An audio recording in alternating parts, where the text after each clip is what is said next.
ebbanga lyonna abadde yeetaaga omukisa ogwo gumu kufuluma ggwanga na buli kati ab'ebyokwerinira mu Uganda bakyewuunya engeri Bobi Wine gye yafulumye eggwanga Uganda. Ekisinga okwewuunyisa bannayuganda oba abantu ne gavumenti ya Mwai Museveni nti Bobi Wine yatuusa atya e Rwanda era yatuusa atya ku airport y'e Rwanda because it is now public knowledge. Yalinyidde ennyonyi yagirinyidde ku airport y'e Rwanda. Now obunkenke obweyombekedde abakulu bassebo ne bannyabo Mukama Katonda yasinga omumanyi. Wabula gwatulaba njagala owulirize vidiyo eno n'obwegendereza ate nyamba ogisharinge katukomewo. N'otunuulira kansala agenda mu kanso ebirowoozo by'alina okutwalayo bannansi batransforminze tutya tuyingire digital era naye nga naye omusanga ng'atudde ku live esupporting obutasoma era ng'oli yeewaananya ali proud nze saasoma kakati tetusoma nti ffenna tubeere bagagga naye omuntu asomye amanya ate omuntu asomye si yagenze ku universities ye muntu anoonya okumanya ne obeera wa pittu ng'onoonya okumanya oba wasoma. Bino ebintu bye mbasomesa zino police situlangako mu Harvard University naye tosobola kunsiriwalizaamu tosobola manyeewo okubijja era wojjango onsiriwazanga ngendayo yensonga kimba kubira screenshot n'enzireeta oshekera no Sauda chaliwa ngano ge mazima. This is the bitter truth banagwana kibatagala kuulya ate nga president waffe Kyalwana tugende yagenze bweru olabye NBS kye yakoze ne BBS TV za Museveni kye zakoze Kyagulanya apondose nadduka n'afuluma eggwanga ogwo omuntu wagulabye mwenna mwagulabye kati teri wa pitu binza buli wansi jano ne utandika okusomesa ne gamba munnange foreign policy ensi yonayo n'okukyuka weetaaga bazungu. Kati you are the same person agenda ogenda ng'oli kweno live yaba P2B. Kati guli omutwe bagukubye dda tonoonyeza kumanya osanze wa P2B azala wa Shama nawe n'otuula n'oweegattako president agenze bweru omutwe guli togenda gukkiriza naye nga ddala kyagenze yadduse omanye ebizibu bye balimu kati essaawa eno kuba nti agenze bweru obimanyi bano bawedde no last stage obimanyi. Nekati wonasanga ekya P2B nga kitudde nga kigamba abazungu tebatukolera tetwagala kumanya bazungu. Police gye wayitamu yiyo agamateeka ga democracy guwateekawo human rights guwaziteekawo mukitegeera nolo okubanga osirwazibwa ekya P2B kati nawe tojja kufaayo kati wona agenda n'osanga guli omutwe ogenda kuggwamu amaanyi ogambe akasajja katuwangudde kumbe byakatandika bitandika butandisi mugenda kulaba ku kye bayita revolution eyaddala. Okyegera ekintu ekyo kati bye bukola brainwash ne byokya abantu ne bwokyesa abantu. Revolution webale nnyo enjo twagendanga mu nsiko nga tulwanyisa mundu majambi ya bubazzi kati tukwata bukwasi kamera webati kyokwatidde ku simu yo BBC n'ekiraga CNN n'ekiraga kiba kitambudde ngeri ki kati wosangire ekya P2B ne kigamba oyo wa Google nawe n'okuba engalo n'okomenti nga ye oli wa tabbo omusabudde naye ng'akuwa reference nti level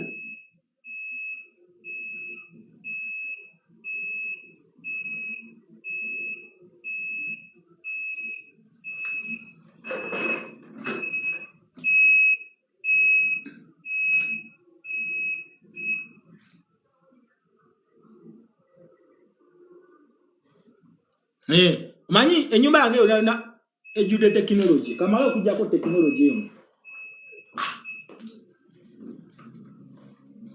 enyumba yange yona ejude technology ndi safe nnyo itegeera ndi safe nnyo security clear wane wange security clear tandika okulaba ng'oli mu mayiro 3 naye nkulaba ne ngamba ono no aswadde kati waliwo abadde akutte ku luggi kati oluggi ndulabira wano wentudde byebyo bye tubagamba nti ensi ekyuka okitegedde ekintu ekyo kati ebadde endaga nti waliwo akutte ku luggi kategedde so kati bina ba P2B tebabitegeera ajja kugamba nti kakati oyakumye oba SFC kuba amanyi bugombe buno obutambulira kuzirya emmotoka tamanyi nti ennyumba esobola okubeera ne alamu takimanyi kubanga ki wa analogo obugombe abukomako kubulaba nga Museveni ayitawo kati yo obwongo we buli takimanyi nti for security reasons osobola okukwata ennyumba yo n'ogiteekamu alamu tebabitegeera wadde aba P2B era ajja kukulaga ajja kugamba oyo oyakumiwa SFC twabadde uwe nga tuwulira obugombe bwa Museveni buvuga nga buzze uwe eyo P2B era ncha bagenda kati ekyo kikolera live enene kwe bali kuno gwe lindo olabe ogenda basanga nga bakoze live enene bweti nga bagamba nti ennyumba yange simanye okumiwa SFC obugombe bwa Museveni bwazze gwe linda Sauda fe tweberera mu tuli bana ba digital we are the Kyagulanyi generation we are the ones twaga tuyambe kuba P2B naye aba P2B batulemeseza okusomesa abantu bano batulemeseza buli wogezaako wa P2B nga akwekiikamu kati mujja munnyonnyole kye yagenza okukola ebweru mukinnyonnyole wake up aba MP weerukunjirya ngambye mbalese weegundi weeyisingiro abawonyeza badde mbalina so kati gwe Munnayuganda ky'olina okumanya kiri ekintu kimu nti buli wofuna ekintu kye bayita shift in a revolution muddayo ku square one mugiddayo nabagambye wali we baatubba twali tulina okugendayo tuyite ekintu kye bayita international intervention zenyonyi ze mwalaba okugenda nga zigira kati His Excellency Kyagulanyi yamaze okupuluvinga ekyabadde ayagala ono omusajja abadde tayagala kuwangula Kalulu revolution yeno teri kuwangula Kalulu it is to challenge democracy. We are challenging democracy. If you are challenging democracy tetu challenging Museveni tu challenging abazungu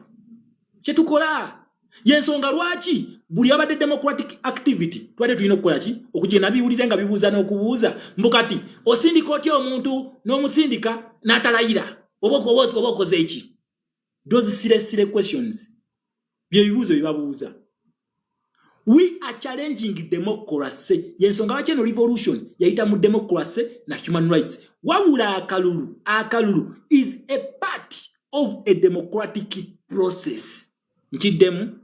Akalulu is a part of a democratic process. Ogisanga mu kintu kibayita democracy. Ogisanga naye tetulina principle egamba nti senga democratic avenues zibeera blocked you go to court. No, ekugamba if democratic avenues are blocked, you activate human rights. To activating a human rights. His Excellency Kyagulanyi okugenda mu Kalulu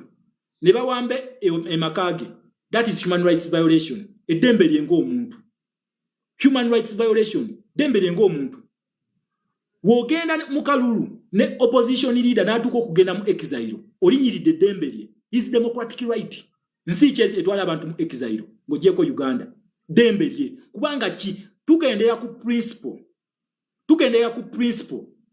gye bayita when democratic avenues are blocked we activate human rights. Yensonga lwaki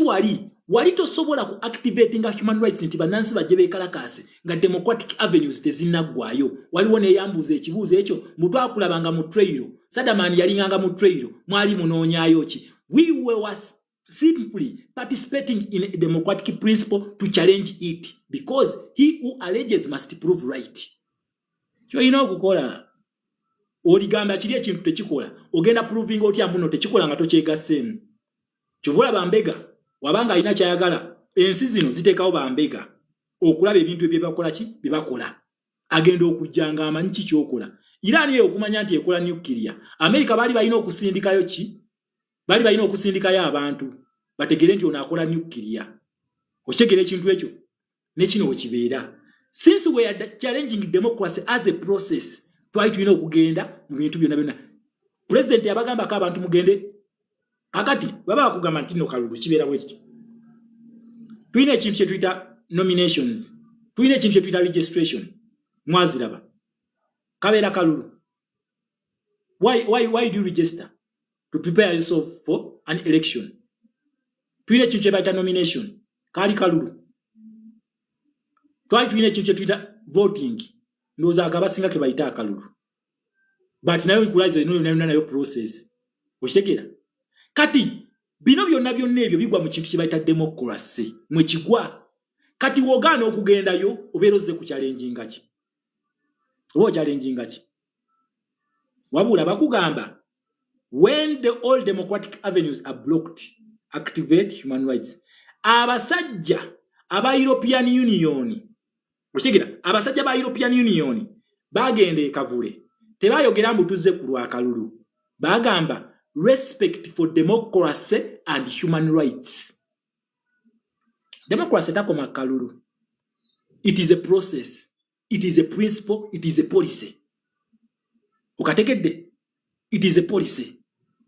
Wabula bandi gambye tuze ku lwakalulu ka 2026. Wabula bakugamba respect for democracy and human rights.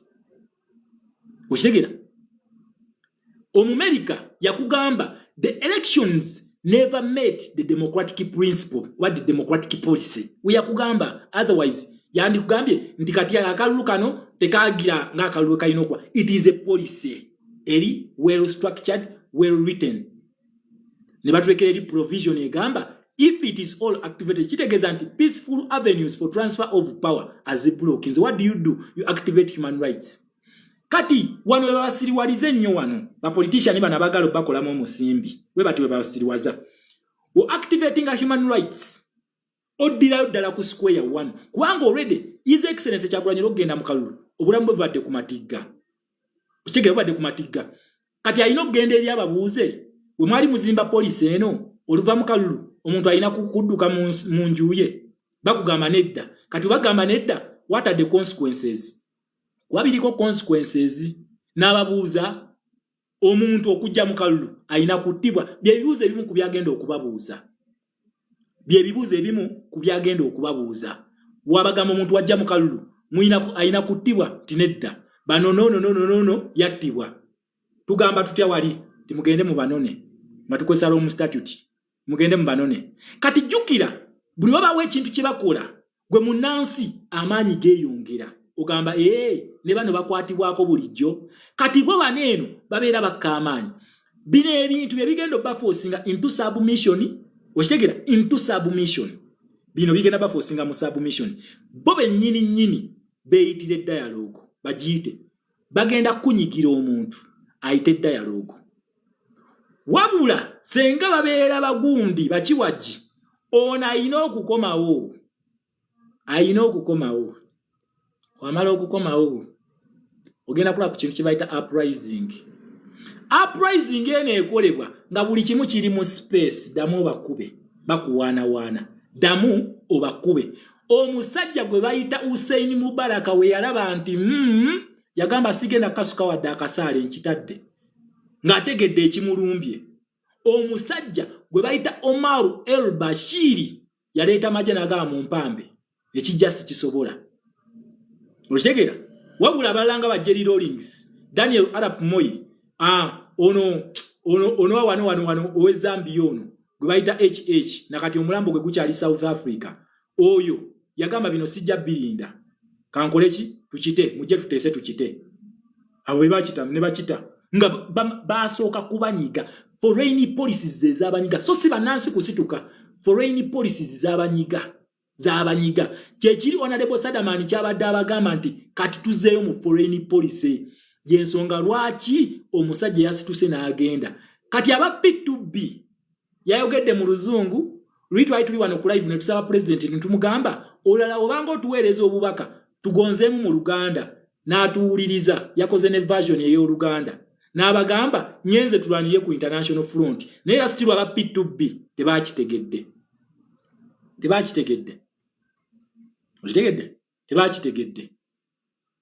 kati ffe tubakolere kitubayambe tutya nedda munnenya kati nze mbayambe ntya mumbuulire kubanga ezezzaako wabula ate bo baagala gifuula weakness ekyo tekisoboka no one can bully me ekyo tebabalimba yes bakyewolereza naye olwedde bamulabye ali bweru era yabagambye tugenze kati kulwanira ku international front Sadamani ekintu ekyo bulijjo akyogera kati kuluna akyogedde mu luzungu n'akyogera mu Luganda n'ateekako n'ebikolwa n'abiteekako naye aba P2B nakati bannakitegeera kati tubayambe tutya mumbuulire era leero ng'ojja wano tusooke tukole suggestion P2B tugiyambye tutya tubeere ku layini y'emu kubanga revolution tetugenda baleka mabega tugenda kutuuka mu New Uganda ng'abantu abamu bali ku feezi ndala abalanga bali ku ndala twagala kulwanagana lutalo n'abazungu kubanze mu lutalo luno mwendi ndi ku tiimu Honorable Sadamani tugenda kulwanyisa abazungu naye twagala naffe tusooke tubakozese tutuuke wali we twagala okugenda katugenda kubanga mu Uganda tuli munze Sadamani wake up n'aba Infinite Class 1 out of the millions of Ugandans tugenda kulwanyisa tutya abazungu nga bannaffe bakyali mabega tugenda kikola tutya anti wano tulina okwesomeseza nti kati yagenze bweru kuleeta bizibu kutinkuulira gavumenti eno bizibu kugireetera bizibu naye ogenda musanga wa P2B nga gamba abazungu tetubeetaaga abo tebalina kye batugamba naye nga poliisi gy'olimu yaabwe akalulu poliisi yaabwe wabula olina okumanya nti kati ekyuse tugenda wa ekyuse tugenda mu consequences oba gundi eziweebwa abantu aba violatinga democracy we tugenda ekyo kisangibwa mu human rights ebikolobero byonna byebatukola ebyokuteeka bamachete mu kkomera ba Alex Waliswa Mufumbira Bolivia Lutaya abaana abattiddwa bonna just name it buli kikolobero ekikoleddwa okuwamba amaka His Excellency Kyagulanyi okutulugunya Babi ebibonerezo bisangibwa mu human rights kubanga those are crimes against humanity si mu democracy sije bisangibwa eyo stage twagivuddeko kati ba politician kye bagala okukola kuddamu kutunuzeeri bakutunuze mu 2031 yensonga kino batima wajja nakugamba tugenda kufuna transition mu 2031 open your eyes and see tuna wao walabyewo bano bakutunuza mu 2031 kitegeza mudda mu kalulu wabula ate kati twagala abantu bakubwejjeke munansasi tuke tetwagala muntu kuddamu kutugamba kalulu okujjako olinga yakeeyitidde ate nga Simon Byabaka mamujjemu alina okumujjamu nga si yakategeka tugenda kumunyiga akeeyitire nga si yakategeka waba tayagala tugenda ku activating human rights it is mass uprising ene ebeera etya bagenda kumunyiga akunyige bamunyiga akunyige opika obusungu bamunyiga akunyige opika obusungu bamunyiga akunyige opika obusungu kati nga ne bano we basembera bamugamba bwe tukunyiganga wefula kiwaji nga basembera bwe tukunyiganga wefula kiwaji nga basembera kyekiri Irani olwaleero kati bana ba P2B bakugamba nti abanasi ba Irani we basituka deni bano ne bajja tebakimanyi nti emmeri yali emaze okutuuka wali eri batugamba mukakati muze mu bibozi bya mmeri kati tugenda katunyumye eki twogere ku kikati kubanga ono gye yagenze wali emmeri eyo emmeri yaliwo eri luli be bannannyiniyo kakati fe tukole tyanga tujeetaaga banansi bayira nte mulaba nti bakolera omulimu naffe tujagala tulina ogenda tubatabbire bagituweemukko esimbe mukaawe Kenya tulabe oba anaddamu okufuguma waba kiyinza okubanga ekibakozesa ebyo tebannagirabako nti luli agenda kati sengedda neddamu n'esimba Kenya nkakasa we yaddamu n'esimba mu Indian Ocean n'esimba ku Gulf mweyo gundi ocean eyo Irani gundi ayatula aliriddawa ne lulinga emuli wala yafugumanga nja bakola bwenti nze ngenda bakola bwenti okitegeera kati we yasimbaawo teyalaba ku lunaku lwakubiri ng'emmeri etandise okukola ogwagireese okitegeedde ekintu ekyo kati naffe tugyetaaga tulina osindika yaani revolutionary leader naye nga tukikoze tutya ono tumugyeko legitimacy wano ate bano baagala kugimuddiza passion kuba kyonna kyonna kye bakola tekikyasobola kukeeta revolution nakugamba revolution etambulira ku muntu ogwo wabula zino tugenda kuba tutegedde enkwezenge they can slow it down but they cannot stop it kubanga ebizibu byaffe tebigenda kuggwawo bano okugenda mu parliament yagenda obbawo omusaala kitegeeza spendinga ate ffe eri gye yagenze tugenda ku blockinga kati ndowooza okitegedde leero omuntu yenna eyeesimbyewo yenna amagezi ge yandikoze kwewala ki system butagwa nakyo lwa mululu kwaffe tugenda bateekako maaka nkiddamu tugenda kubateekako maaka kobeeraani tugenda kugikuteekako senga ekintu kino kiyiika teri gyogenda kwesimba tugenda kudi campaigninga era nga tukozesa obwo obujulizi bagenda mu parliament kubasasula ono yagenze kuzisiba watch the space and see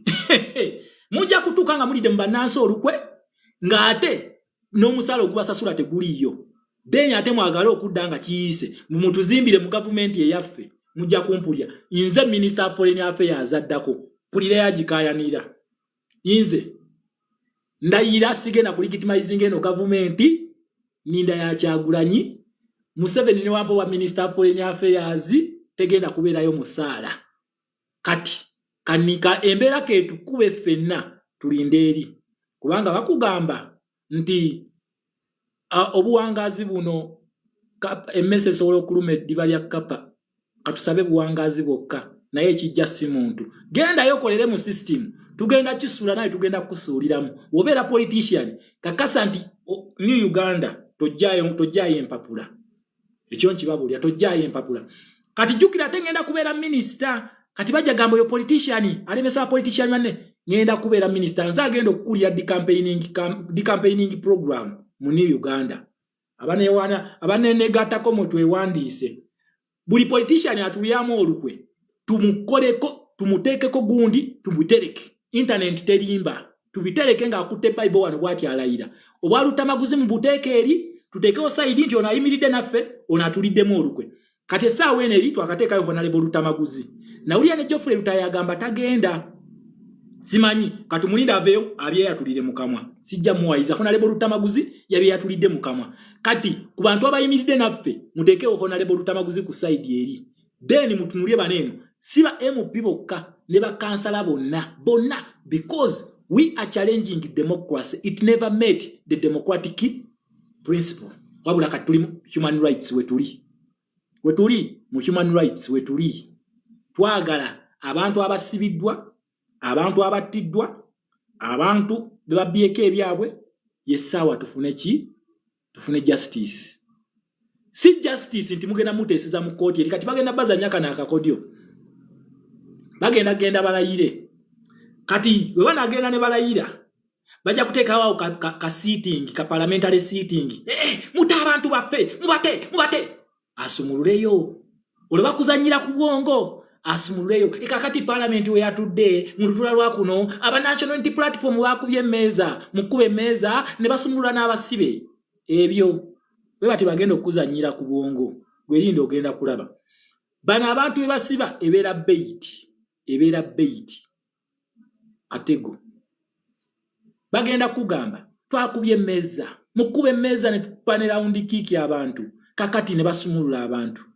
naye ng'olwede bamutaasa crimes against humanity nga ze bali kumutaasa ku international scene njidamu ekiwani bajja kutaya Asini Machete naye nga Asini Machete already yatuuka ddamu ICC omusango guli mu crimes against humanity baguyita imprisonment mweguli ndi mubasibye era mubaliyirire kati ngoga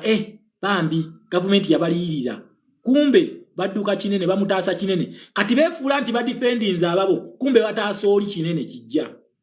wakati senga ICC ejja negamba ni yakwata Asini Machete tubejjeke naye tumuteekeyo kati babeera bamutaasiza kwa Asini Machete baba bamukwata constitution egamba etya nti omuntu gwe mukutte oyina okumuliyirira ne international law kati mfocho okulinda government yaffe tuwaliyirire abaana baffe tubasasule nga ono tumaze omutwala kati ochanti abamukwata bo babeera bakyaliwo nga batayaya kati nakulaga tuntu naye tumutadde awo ng'ayitawo wetugamba nti zino sente za human rights violation nti ani nani Asini Machete Olivia Lutaya Waiswa Mufumbiro nga babata kati webata ngagende bya abantu bemwanyimiddeko sente twabatadda mumpeyo ku sente tugenda nga we tuteesa tulabe enteeseganya we zinagira nga bamuwa kati fenga tudde nga tugamba abazungu bannange abazungu bankwe